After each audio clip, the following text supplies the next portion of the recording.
Pero sa totoo lang, isa ito sa mga hotel ni Jonglok syempre, sikretong impormasyon ito. Siguro ako lang ang nakakaalam o kaya mga kamag-anak niya. Susubukan kong gamitin ang impormasyong ito para maging mas mahalaga sa paningin niya. Bago yon, kailangan kong gumanap ng tama. Kailangang magmukhang inosente hanggat maaari. Magandang araw po. May appointment ako. Sabi sa akin, pumunta raw ako sa counter. Ang ibig mong sabihin, ang appointment ninyo kay chairman ng kumpanyang pangkonsulta, Chionma? Tama po. Malapit na raw dumating si chairman. Habang naghihintay, maaari po kayong umupo roon. Salamat po. Napakaganda. Ngayon, kailangan ko lang umaktong clueless at magpanggap na parang isang probinsyanong kararating lang sa lungsod. Wow, ang ganda ng chandelier. Ikaw ba si Ryumin yan? Sa wakas, dumating ka rin. Opo. Nagkita na po ba tayo dati? Sa Galaxy Forest Hotel. Tama, parang nagkita tayo noong nagbigay ako ng rice cakes pagkatapos kong lumipat. Ikaw yung kasama ni Actress Seo Arin, di ba? Opo.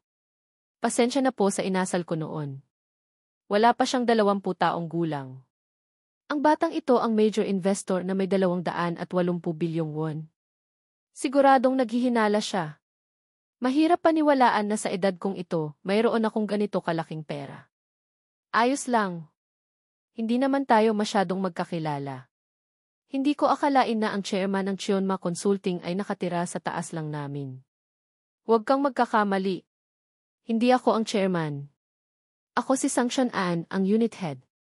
Ngayong araw, medyo malalate si chairman kaya ako na ang nauna. Pumasok na tayo sa loob habang naghihintay. Sige. Maghintay ka lang dito sandali. Sir Chairman, nakipagkita na po ako sa kanya at kinumpirma ko na hindi niya kayang mag-invest ng ganoong kalaking pera ng mag-isa. Siguradong may nag-utos sa kanya na pumunta rito bilang kapalit. Mag-ingat po kayo. Naisip ni Ryumin na tama ang hula niya.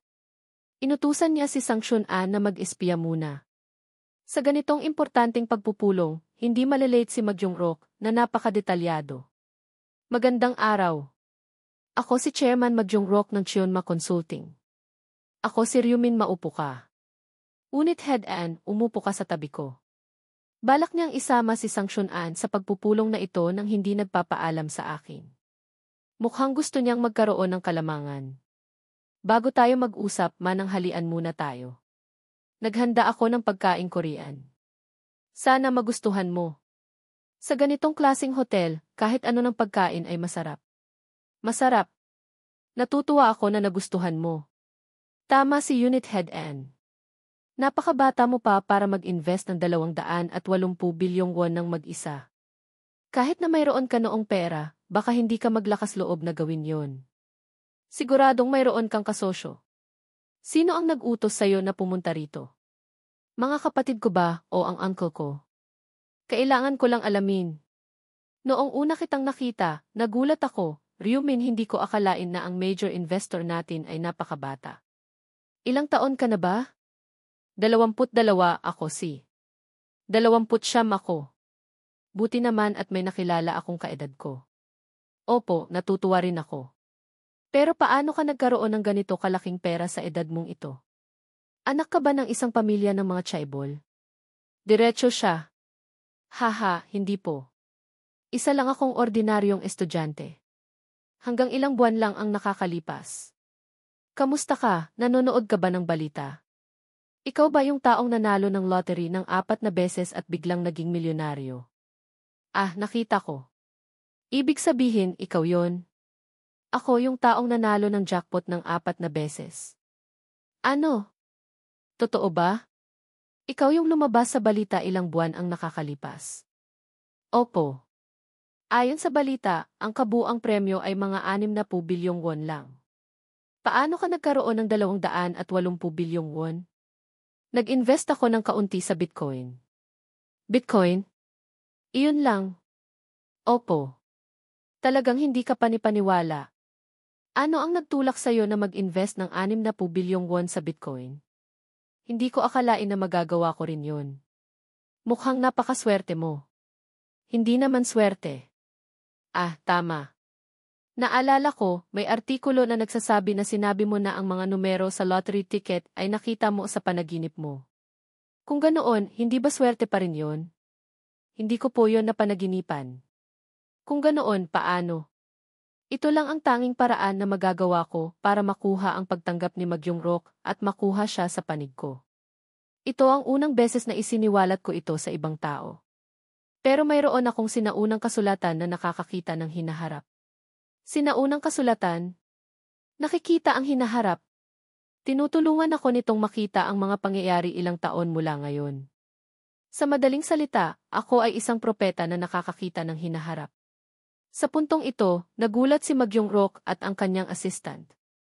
Naisip ni Magyong Rock, ano ang narinig ko? Naisip ng assistant, ano ba ang pinagsasabi ng batang ito? Tanong ni Magyong Rock, seryoso ka ba? Sagot ni Ryumin, bakit kita lolokohin? Kaya ang pagkapanalo mo sa lottery ay dahil ginamit mo ang sinaunang kasulatan para makita ang hinaharap. Tama. Iyon din ang dahilan kung bakit ako nag-invest sa Bitcoin para mas yumaman pa. Dahil nakikita ko ang hinaharap na kapag invest ako ng buo sa Bitcoin. Kung hindi ka komportable, maaari mo bang patunayan sa akin? Kung maaari, hulaan mo kung ano ang gagawin ko mamaya. Hulaan kung ano ang susunod niyang gagawin. Madali lang dahil nababasa ko ang isip niya. Pero para maging handa, mas mabuti na magtakda ng limitasyon sa kakayahan ko. Pasensya na po, pero hindi ko malayang magagamit ang kakayahan kong ito. Automatiko itong nag-a-activate ng hindi inaasahan at hindi ko ito kontrolado. Jesse, ang sinaunang kasulatan na nakakakita ng hinaharap ay mayroon palang limitasyon. Naiintindihan ko. Ganoon ba? Sa puntong ito, pinagpawisan si Magyong Rock nang maalala niya. Si Ryumin. Kaya ang pag-invest mo ng 280 bilyong won sa kumpanya namin. Opo, sagot ni Ryumin, alam ko na ang Chionma Consulting ay lalago ng malakas sa hinaharap kaya ako nag-invest doon. Gaano kalakas ang paglago na sinasabi mo? Sa loob ng 6 na buwan, makakapasok ka sa listahan ng KOSPI ng walang problema. Ang KOSPI ay ang Korea Composite Stock Price Index. Kung mangyari yon, napakaganda. Hindi lang ako makikilala ng ama ko, at kaya ko pang maupo sa posisyon ng chairman ng konseho. Parang nasobrahan ako sa pagka-excite. Dahil lang sa isang impormasyon na hindi ko pa naman nakukumpirma, nagagalak na ako ng ganyan. Pero kung gusto niyang magtagumpay, kailangan niyang baguhin ng lubusan ang modelo ng negosyo. Ano? Ang hinihingi niyang modelo ng negosyo ay sobra naman.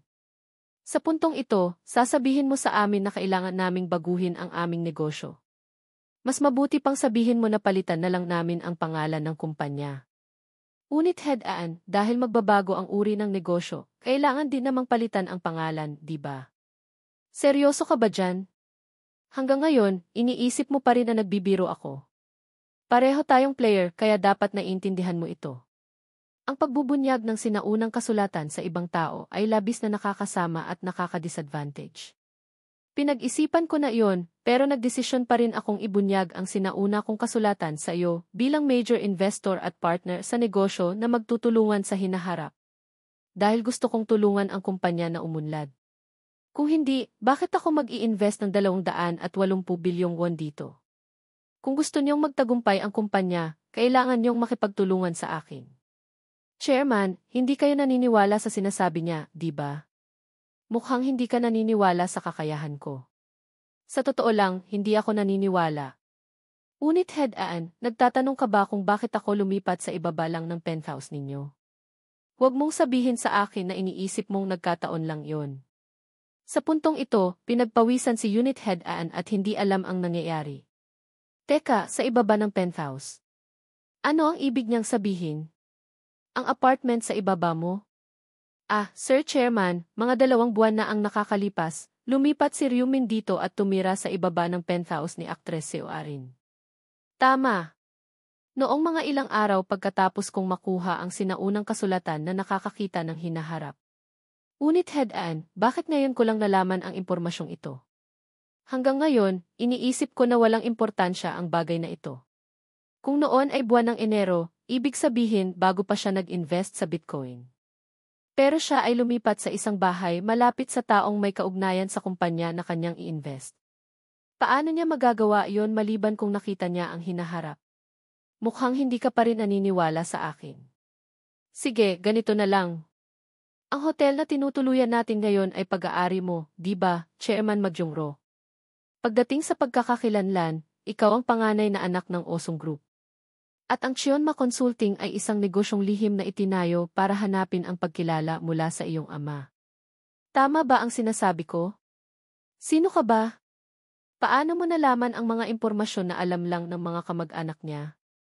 Unit Head Aan, narinig ito at nagising at sinabi, pasensya na po, pero tama ang lahat ng sinabi niya. Pero hindi pa rin siya lubos na naniniwala. Kung sinasabi mo na alam mo ang mga bagay na ito dahil nakita mo ang hinaharap, hindi pa rin yan sapat para kumbinsihin ako.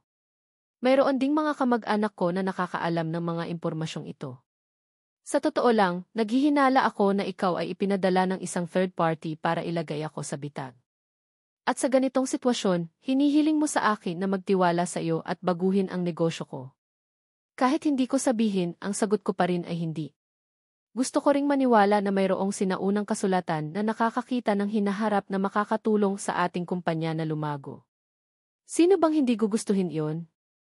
Pero ang sinasabi mo ay napakahirap paniwalaan. Ryumin, salamat sa pag-invest sa aming kumpanya, pero kailangan kong magbukas ng isang pagpupulong ng mga shareholders para pag-aralan ang panukala. Siyempre, kailangan mo silang kumbinsihin. Pasensya na kung hindi kita matutulungan. Sinabi ni Ryumin kung ganon, mauuna na ako. Pero huminto siya at nagpatuloy, sandali lang, Chairman. Ito na lang kaya. Sasabihin ko sa inyo ang impormasyon tungkol sa Round 4. Nagulat si Magyongrok. Round 4? May impormasyon ka tungkol sa Round 4? Opo, sagot ni Ryumin, nakita ko na ang lahat sa pamamagitan ng sinaunang kasulatan na nakakakita ng hinaharap. Alam ko kung anong trahedya ang mangyayari. Sapat na ba ang impormasyong ito para patunayan ang kakayahan ko? Unit Head An, pasensya na sa pagsigaw sa harap ng chairman. Pero sumagot lang si Magyongrok, ayos lang. Ginawa mo yan dahil nag-aalala ka sa akin. At sinabi pa niya, may naalala pa ako. Maaari ko bang sabihin sa inyo? Sinabi ni Magyongrok, sabihin mo kung anong gusto mong sabihin. Nagpahayag si Unit Head, sa totoo lang, nagdududa ako kay Ryumin kung mayroon siyang kakayahang makita ang hinaharap, bakit hindi na lang siya manahimik at magsaya sa kanyang buhay? Bakit niya gustong tulungan tayo? Mayroon na siyang 280 bilyong won, isang napakalaking halaga.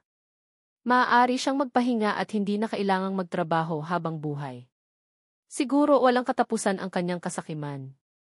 Pero ang sinaunang kasulatan ay mahirap paniwalaan, kaya totoo kaya yon? Kung siya ay isang propeta, kailangan natin siyang gawing kakampi. Isipin mo na lang, kung lagi tayong may impormasyon tungkol sa susunod na round at handa tayo, gaano kalaking tulong iyon? Matutulungan ni Ryumin ang kumpanya na umunlad. Kaya kahit may kaunting panganib, sulit pa rin. Samantala, naglalakad si Ryumin at iniisip na pagkatapos ng round 4, siguradong maniniwala sila na siya ay isang propeta. Pero hindi niya ibinunyag ang mga importanteng impormasyon tulad ng mga side quest o kung paano umakyat sa leaderboard. Ang misyon sa round 4 ay hindi pagpatay sa mga halimaw, kundi isang masakre sa pagitan ng mga player. Sapat na yon para patunayan na siya ay isang propeta.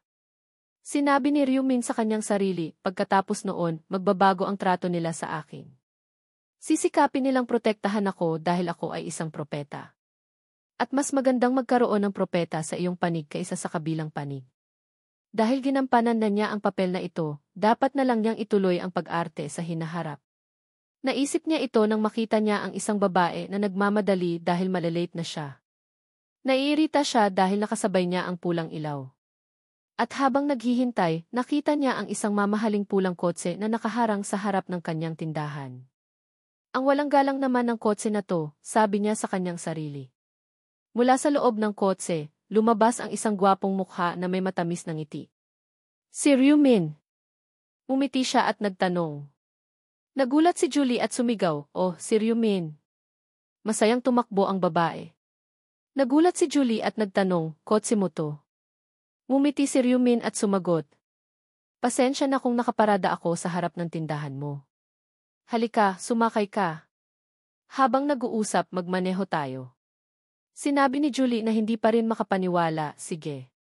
Kaya nagmaneho si Ryumin ng dahan-dahan habang iginagala si Julie sa lungsod. Oh, ito ang unang beses na nakasakay ako sa ganitong kotse, sabi ni Julie. Sumagot si Ryumin, ganoon ba? Ako rin. Binili ko lang ang kotse na ito. Tanong ni Julie, talaga? Magkano ang ganitong kotse? Hindi naman masyadong mahal.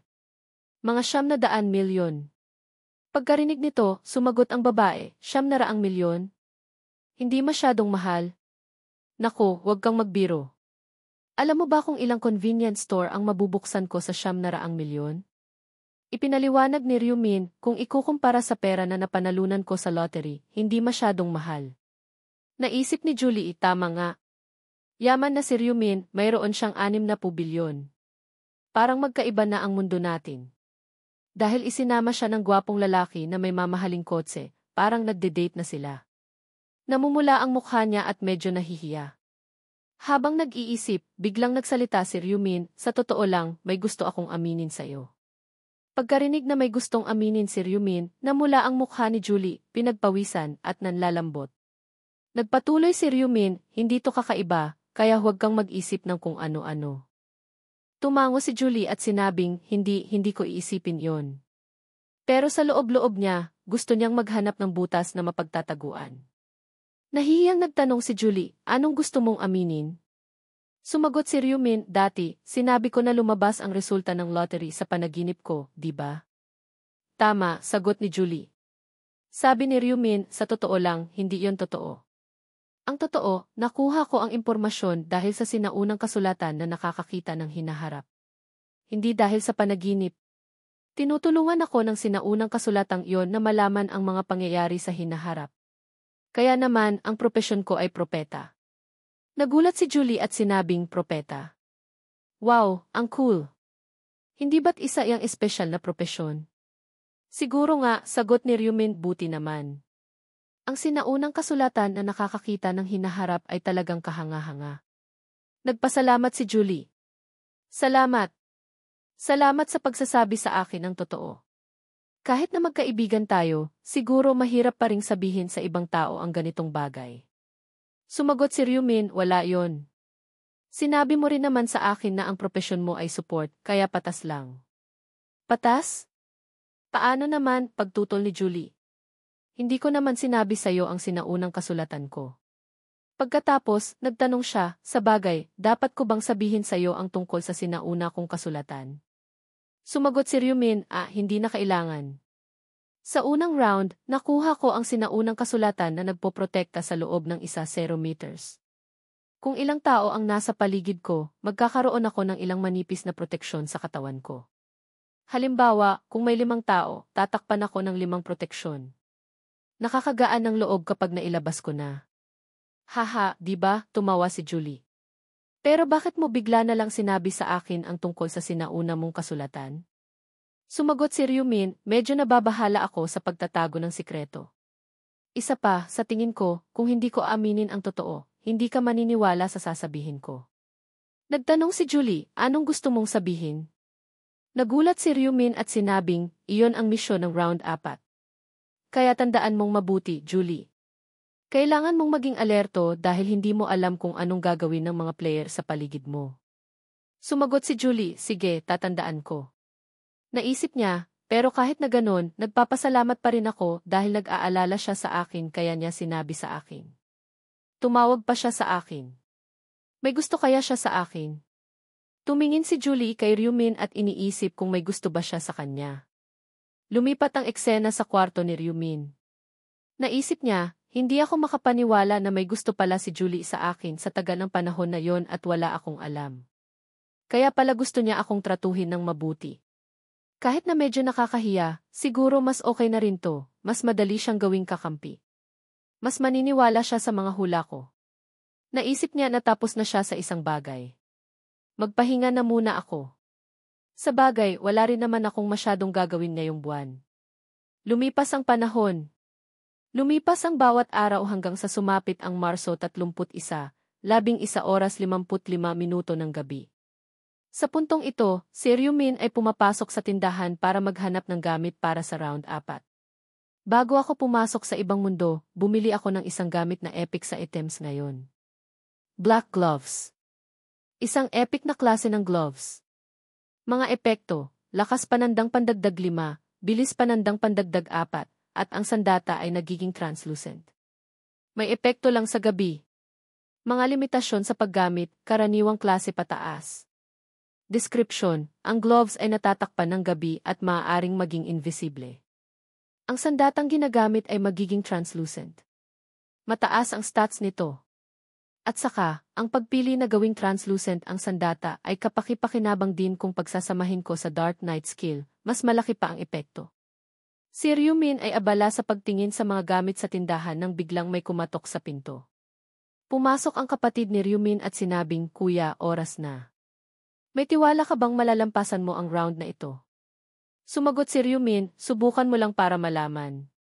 Tinanong ng kapatid niya, "Propeta ka ba? Sinabi mo na mayroon kang impormasyon tungkol sa round 4. Sumagot si Ryumin, "Ang magkaroon ng impormasyon ay isang bagay, pero ang kumilos ng tama ay iba."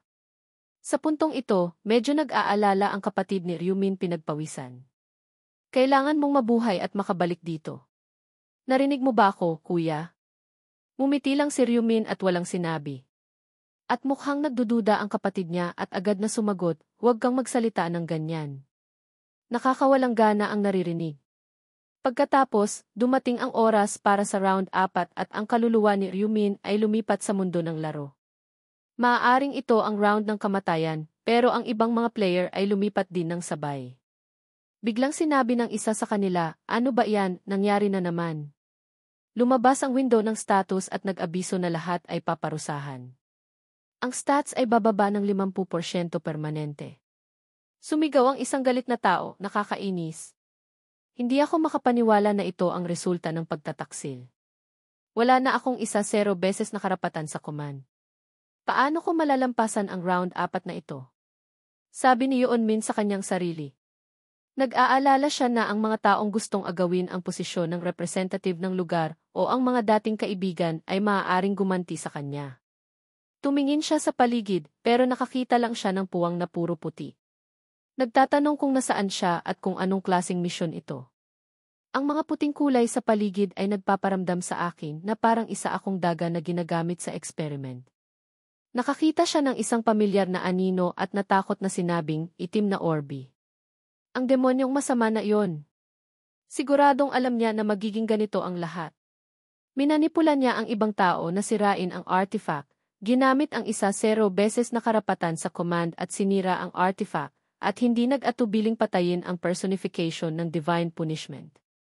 Galit siyang nag-iisip sa kanyang sarili, kung sapat lang sana akong malakas, susuntukin ko ang mukha ng demonyong iyon. Pero napagtanto rin niya na wala na siyang ibang pagpipilian. Kung gusto niyang protektahan ang kanyang sarili, kailangan niyang makipagkamay sa demonyong iyon. Pagkatapos, lumapit siya sa itim na orbi nang may tumawag sa kanya.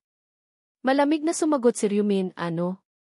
Sabi ni Yeonmin, "Ang usapan natin mula sa nakaraang round ay may bisa pa rin, di ba? Hindi ba't sinabi mo na kung magiging alagad mo ako, poprotektahan mo ako?" Bahagyang nagkibit balikat si Ryumin at malamig na sumagot, "Hindi ko na kailangan ang isang alagad na katulad mo." Nagulat si Yeonmin, "Ano? Wala ka ng command rights. Bakit pa kailangang itago ang representative ng lugar na walang command rights?" Sabi pa ni Ryumin, "Ngayon, karamihan sa mga player ay may sariling propesyon.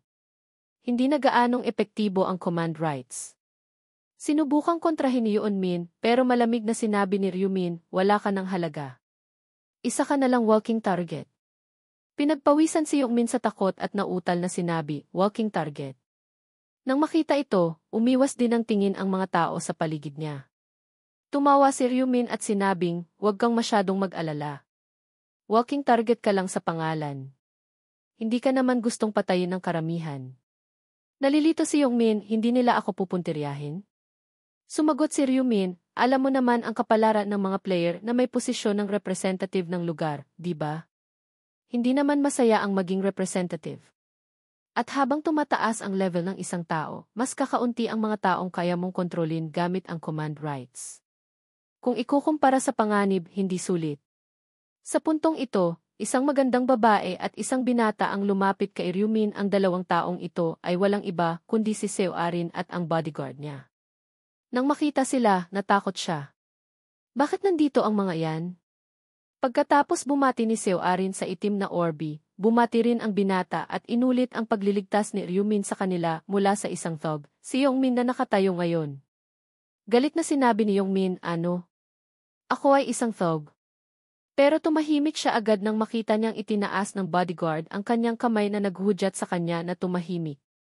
Malamig na sumagot si Ryumin, sapat na ang isang pasasalamat.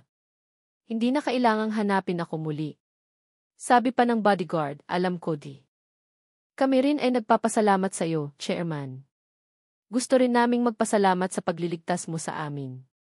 Nang akmang magsasalita pa, pinutol ito ni Ryumin, huwag na. Hindi ako interesado. Medyo nag-alala si Seo Arin. Black Orbi, heto ang kaunting regalo bilang pasasalamat sa iyo. Kumuha siya ng isang batong kulay ube. Hawak ang bato gamit ang dalawang kamay at iniabot sa kanya. Tanggapin mo sana. Tiningnan ni Ryumin ang bato at bahagyang nagulat. Naisip niya, pinakamababang klase ng Purple Magic Stone. Isang hindi inaasahang regalo. Pagkatapos magpatuloy ni Arin, naisip ko na hindi sapat ang magpasalamat lang. Kung hindi mo tatanggapin, masasaktan ako. Walang pag-aalinlangan, iniabot ni Ryumin ang kanyang kamay, kinuha ang bato at sinabi, maganda ang iniisip mo. Salamat! Dahil binigyan mo ako ng isang napakagandang gamit, hindi ko na kailangang tumanggi pa. Pagkaalis niya, naisip niya, kailangan kong subukang gumawa ng mababang klase ng Magic Stone.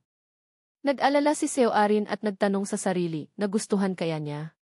Hindi kaya niya isipin na nagbigay ako ng isang batong walang silbi at nagalit siya? Samantala, naisip ni Ryumin tama ang hinala ko. Hindi niya alam ang halaga ng Magic Stone. Kung alam niya, hindi niya ibibigay sa akin. Sa puntong ito, sinabi ni Yongmin, mayroon din akong ganyang bagay. Lumingon si Ryumin kay Yongmin at naisip, mayroon din siyang Magic Stone. Nagpatuloy si Yongmin, parang tinatawag itong Hakim Force Stone. Pagkarinig nito, nagulat si Ryumin at sinabing, ano? Hakim Force Stone? Ang Hakim Force Stone ay isang bagay na nahuhulog mula sa mga halimaw na may napakababang porsyento. Mas mahirap pa itong hanapin kaysa sa Magic Stone. Sa panahong ito, ang aktibong pagkakaroon ng isa ay imposibleng gawin. Nang may mapanganib na mukha, naisip ni Ryumin, ngayon, alam ko na mayroon siyang napakahalagang bagay. Swerte ba ito o malas? Habang nag-iisip, narinig niyang nagtanong si Seo Arin, Black Orbi, kailangan mo ba ng proteksyon na shield? Nagtanong si Ryumin, shield? Sumagot si Seo Arin, nag-level up ako at naging isang summoner. Maaari akong tumawag ng fairy spirit para gumawa ng shield para sa iyo.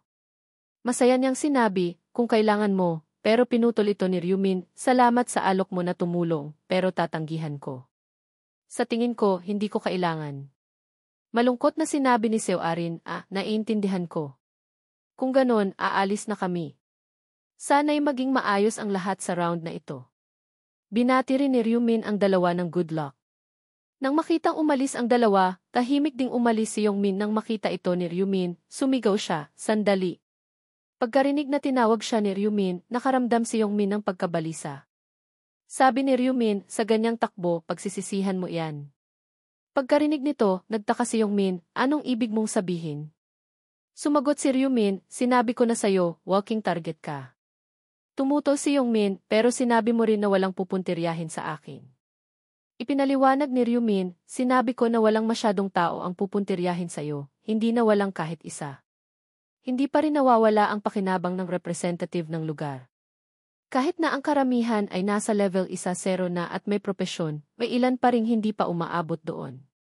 Nangangahulugan na mayroon pa ring mga taong maaaring gamitin para sa command rights. Nagpatuloy si Ryumin, isipin mo na lang, sa libo-libong player, walang pupuntiryahin sa'yo.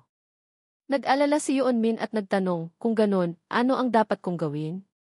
Sumagot si Ryumin, tutulungan kita para hindi ka maging madaling target. Pagkarinig nito, masayang nagtanong si Yeonmin talaga? Salamat! Sumagot si Ryumin, hindi ko naman sinabi na gagawin ko iyon ng libre. Para bayaran ang pagtulong ko sa'yo, nakita mo ang bato na binigay sa akin ni Seo Arin kanina, di ba?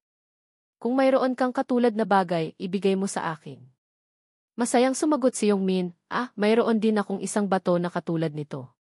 Pagkatapos, kinuha niya ang isang bato na matigas at makintab, at ibinigay kay Ryumin iyon ang Hakim 4 Stone. Isang itim na bato na matigas, makinis ang ibabaw, at may makintab na kulay. Sinabi ni Ryumin, sige, mayroon ka pa bang ibang gamit? Pagkarinig nito, mabilis na sumagot si Yongmin, wala na. Kung anong maibibigay ko, naibigay ko na sa'yo. Pakiusap, huwag mong kunin ang gamit ko. Pinakalma siya ni Ryumin, huwag kang mag-alala. Kahit na gusto mong ibigay sa akin, hindi ko kukunin. Ibinigay ko na sa'yo ang gamit, kaya tutulungan mo na ba ako? Lumingon at naglakad si Ryumin pabalik at sumagot, tutuparin ko ang pangako ko. Biglang may narinig na boses, mga tao, ngayong araw, nagtipon na naman kayo dito, pero nabawasan na ang bilang. Nagtaka ang isang tao at nagtanong, nabawasan na ang bilang. Ibig sabihin may mga nag-away na sa totoong buhay. Naisip ni Ryumin, isang buwan na ang nakalipas at walang player na nasasangkot sa problema, nakakagulat. Nagpatuloy ang boses, sige, mukhang nandito na ang lahat. Kung ganon, ipapahayag ko na ang misyon ng Round 4. Round 4, pangunahing misyon. Magpatayan sa loob ng 3 oras. Ang kabuang bilang ng mga kalahok ay 181,906,418. Ang kasalukuyang bilang ng mga taong nakakumpleto sa lugar ay F-45. Ang kabuang bilang ng mga kalahok ay 1,042. Ang bilang ng mga player na nakakumpleto sa itaas ay 521. May isang sumigaw, ano ba yan? Magpatayan? Nagpatuloy ang boses, mga tao, ang babagal ninyong umintindi, di ba? Gaya nga ng sinabi ko, kailangan ninyong saksakin, tagain, at patayin ang mga player sa tabi ninyo. Simple lang, di ba? Patayin sila. Sumigaw ang isang player sa pagkalito, ang mga player, magpatayan? Nagpatuloy ang boses sa pagpapaliwanag, para mas malinaw, ipapaliwanag ko sa inyo ng kaunti. Ang layunin ng round na ito ay bawasan ang bilang ng mga player sa pamamagitan ng pagpapatay sa inyo. Hindi tulad ng mga nakaraang round, sa pagkakataong ito, walang halimaw. Nag-aalala na sinabi ng lahat, walang halimaw, pero kailangan kong mag-level up at lumakas. Sumigaw ang isang tao, Sir Angel, kung kalahati sa amin ang makakaligtas, kailangan lang naming pumatay ng isang tao, di ba? Sinabi ng anghel ng may mapanganib na mukha, lihim iyon. Kung sinabi ko sa inyo ang lahat, saan pa mapupunta ang saya? Naisip ni Ryumin, saya? Sinusunod lang niya ang mga utos at hindi pinapayagang magbunyag ng anuman mula sa kanyang nakatataas. Ang mga anghel ay mga paraan lang para magpadala ng impormasyon sa atin sa nakakasuyang larong survival na ito. Mayroon ding isa pang nagpapatakbo ng laro. Ang pagtatago niya sa isang partikular na panuntunan ay nangangahulugan na nakatanggap siya ng utos mula sa tagapangasiwa. Marahil, ang pagpatay lang sa mga player ang makukumpleto ang misyon. 521 lang ang makakaligtas. At ang leaderboard ay nakabatay sa pamantayan na nananatiling sikreto. At isa pa, patuloy ng anghel. Kahit na ang unang pumatay ay hindi mananalo. Pagkatapos ng paliwanag, idinagdag pa ng anghel, ngayon, magsimula na kayong magpatayan. Ang natitirang oras hanggang sa matapos ang laro ay 3 oras. Nag-alala ang lahat at tumingin sa paligid. Nagtataka kung anong dapat gawin. Kung ganon, kailangan lang nating patayin ang isang tao. Patayin sila. Kahit na wala naman tayong pinag-awayan. Anong nakakabaliw na round to? Naisip ni Yongmin, patayin ang ibang mga player. Buti na lang at gusto ko ring patayin ang ilang mga demonyo. Tiningnan ni Ryumin si Yongmin at naisip, tama ang hula ko. Iniisip niyang patayin ang kanyang mga kaibigan. Naisip muli ni Yeonmin, sandali. Kung nag-aalangan ang ibang mga player na gumawa ng aksyon, hindi ba mas makabubuti sa akin? Kung ganon, panalo na ako. Galit niyang isinigaw, mga aso. Hindi ko alam kung nasaan kayo, pero papatayin ko kayong lahat. Napansin niya na papalapit si Ryumin nang hindi niya namamalayan. Agad niyang sinabi, aray, tinakot mo ako. Nag-alala siyang nagtanong, may problema ba? Malamig na sumagot si Ryumin, sinabi ko na tutulungan kitang hindi maging target, di ba? gagawa na ako ng aksyon. Pagkatapos, binunot ni Ryumin ang kanyang sickle. Nagulat siya at natakot nang makita niyang iwinasiwas ni Ryumin ang sickle patungo sa kanya. Ang atake ay sumagi sa liig ni Yongmin, hindi siya nakapag-react, namutla ang kanyang mukha. Agad na bumagsak si Yeonmin, hiwalay ang ulo sa katawan. Nag-abiso ang system, side quest ng round 4. Tanggalin ang representative ng lugar sa loob ng isang tiyak na panahon.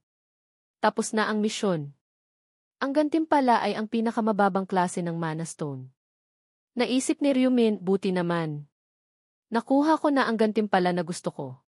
Pinatay ko si Yongmin para kunin ang gantimpala para sa side quest, kahit na hindi yon ang nag-iisang dahilan. Ilang tao na malapit ang nakasaksi sa eksena. Itinuro ang bangkay ni Yongmin at natakot na sumigaw, may patay na. Nag-aalala namang sinabi ng isa pa, nakita ko. Pinatay siya ni Black Orby. Tinitigan ni Ryumin ang mga taong iyon. Naisip niya, hindi pa katagalan, sila ang nagpuntirya sa dating representative ng lugar at gustong patayin siya. Ang daming mga hypocrite. Ngayon ay nagpapanggap silang mabait. Isang lalaking nakasuot ng hood ang sinabi, Hoy, Black Orby, hindi ka basta-basta makakapatay ng tao. Wala ka bang kahit nakatiting na pagkatao? Mamamatay tao ka. Naisip ni Ryumin, mamamatay tao. Hindi sila nagkakamali. Pinatay ko si Jayang Seokyung at magpapatuloy akong papatay ng maraming tao hanggang sa round 20, pero hindi ako pumatay ng walang dahilan. Lalo na sa round na ito, wala akong ibang pagpipilian kundi ang pumatay para malampasan to, gusto ko man o hindi. Inalala ang system notification tungkol sa misyon ng round 4, pangunahing misyon, magpatayan sa loob ng 3 oras. Kabuang bilang ng mga kalahok, 181,906,418. Ang bilang ng mga player na nakakumpleto sa kabanata ay 70,953,200. Ang iyong lugar is negatibo 45, taon ang kabuang bilang ng mga kalahok ay 1,042. Ang bilang ng mga player na nakakumpleto ng hindi lampas sa 521. Pero nagreklamo si Ryumin, kahit na alam nilang mangyayari to, pinupuna pa rin nila ako. Naisip ng isang matabang lalaki, kung magiging maayos ang lahat, maaari kong hikayatin ang lahat na patayin si Black Orby. Naisip ng lalaking nakasuot ng hood, kailangan kong gamitin ang pagkakataong ito para sirain ang reputasyon ni Black Orby. Naisip naman ng isang malaking lalaki, kung aatake tayo ng sabay-sabay, walang magagawa si Black Orby. Naisip ng isa pa, hindi natin papayagan si Black Orby na maging representative ng lugar. Kailangan kong akusahan siya ng isang bagay. Tumawa si Ryumin sa kanyang sarili, iniisip nilang nakakuha na sila ng magandang pagkakataon. Talagang isang katatawanan. Sumigaw ang isang tao, natutuwa ka pa ba dyan? Baliw ka ba? Gumawa ka na ng ganong bagay tapos nangangahas ka pang. Sa puntong ito, lumabas ang system at nag-abiso na si player Black Orby ay naging bagong representative ng lugar ng negatibo 45. Pagkarinig nito, pinagpawisan ang grupo, nagulat at sinabing, ngayon, si Black Orby na ang naging representative ng lugar. Ibig sabihin parang sinabuyan mo pa ng gatong ang apoy. Anong gagawin natin? Umisi si Ryumin at nagtanong, anong nangyari? Bakit hindi na kayo sumisigaw? O dahil naging representative na ako ng lugar kaya kayo natatakot? Ahaha, kung natatakot kayo sa command rights, ibig sabihin hindi pa kayo nagpapalit ng propesyon. Natakot na sinabi ng isang tao, anong sinasabi mo? Isang malaking lalaki ang pinagpawisan, itinuro ang ulo ni Black Orby at nakasimangot na sinabi, tingnan mo iyon. Nagbago ang kulay ng pangalan ni Black Orby. Sa puntong ito, nagbago ang kulay ng pangalan ni Black Orby mula dilaw patungo sa mapusyaw na pula. Sinabi ng isang tao pagkatapos makita ito, tama siya, nagbago nga ang kulay ng pangalan. May nagtanong, bakit siya lang ang nagbago ang kulay? Naisip ni Ryumin, siguro nagbago mula dilaw patungo sa pula. Sa mga round na ganito, kapag nakapatay ka, magiging pula ang palayaw mo. Kapag mas marami kang pinatay, mas magiging matingkad ang pula. Ang palayaw na nagbago ng kulay ay para makilala kung sino-sino ang pumatay sa ibang tao. Pinapatay ng primitive na mga ngaso ang mga tao, at pagkatapos ay namamatay ang mamamatay tao. Sa halip ng mga inosenteng player, pipiliin nilang patayin ang mga mamamatay tao. Pagkatapos ng lahat, sa ganitong paraan, mas maliit ang mararamdaman nilang konsensya. Pero ang mga pumatay sa mga mamamatay tao ay nagiging mga mamamatay tao rin. At bilang resulta, hinihikayat nila ang isa't isa na pumatay sa mga tao sa paligid nila. Sa ngayon, maaari silang mag-atubili na pumatay, pero ito ang magiging dahilan sa likod ng kamatayan ng maraming tao. Pagkatapos, malamig na sinabi ni Ryumin, anong ginagawa ninyo? Sigurado ako na wala kayong oras para tumayo dyan at magsayang ng oras. Tumingin ang isang taong may hawak na espada kay Ryumin at sumigaw, Hoy, ikaw. Huminto ka dyan. Sumigaw din ang babae sa tabi niya, tama. Mamamatay tao. Sa puntong ito, kalmado namang sinabi ni Ryumin, Kun.